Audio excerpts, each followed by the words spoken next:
اللہ تعالیٰ ہر جاندار کی موجودہ زندگی کے حالات بھی جانتا ہے اور موت کے بعد کے بھی حالات جانتا ہے۔ اللہ تعالیٰ وہ تمام جگہ جانتا ہے جہاں انسان نے کچھ مدت کے لیے ٹھہرنا ہے، خواہ وہ باپ کی پشت ہو یا ماں کا رحم ہو یا زمین کا کوئی حصہ ہو جہاں اس نے زندگی گزارنی ہے۔ اور اللہ تعالیٰ وہ جگہ بھی جانتا ہے جن کے سپرد انسان مرنے کے بعد ہوتا ہے، خواہ وہ زمین میں کھودی ہوئی جگہ ہو یا کسی جانور کا پیٹ ہو یا جو بھی جگہ اللہ نے قیامت تک اس کے سپرد ہونے کے لیے لکھی ہے، وہ سب کچھ اس کے لیے قبر ہی ہے۔ تو خلاصہ یہی ہے کہ اللہ تعالیٰ ہمارے دنیا کے حالات کو بھی جانتا ہے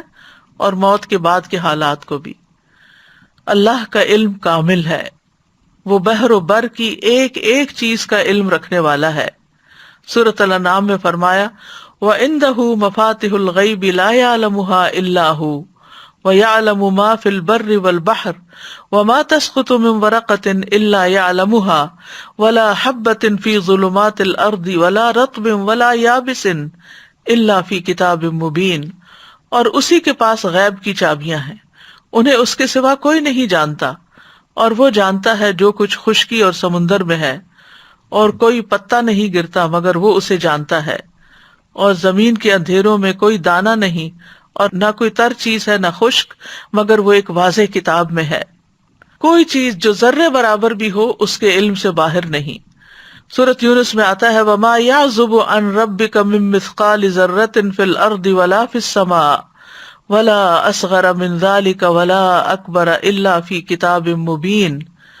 اور تیرے رب سے کوئی ذرہ برابر چیز بھی نہ زمین میں غائب ہو سکتی ہے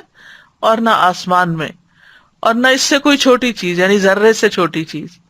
اور نہ کوئی بڑی چیز مگر ایک واضح کتاب میں موجود ہے۔ کل فی کتاب مبین، ہر چیز لوح محفوظ میں لکھی ہوئی ہے، واضح کتاب میں لکھی ہوئی ہے۔ اور جو کچھ بھی ہوتا ہے، جو بھی حادثے زمین یا آسمان میں ہوتے ہیں، ان سب کا علم اللہ کے پاس ہے، اور وہ علم لکھا ہوا بھی ہے،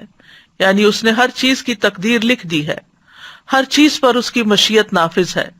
اور ہر ایک کے لیے اس کا رزق وسیع ہے۔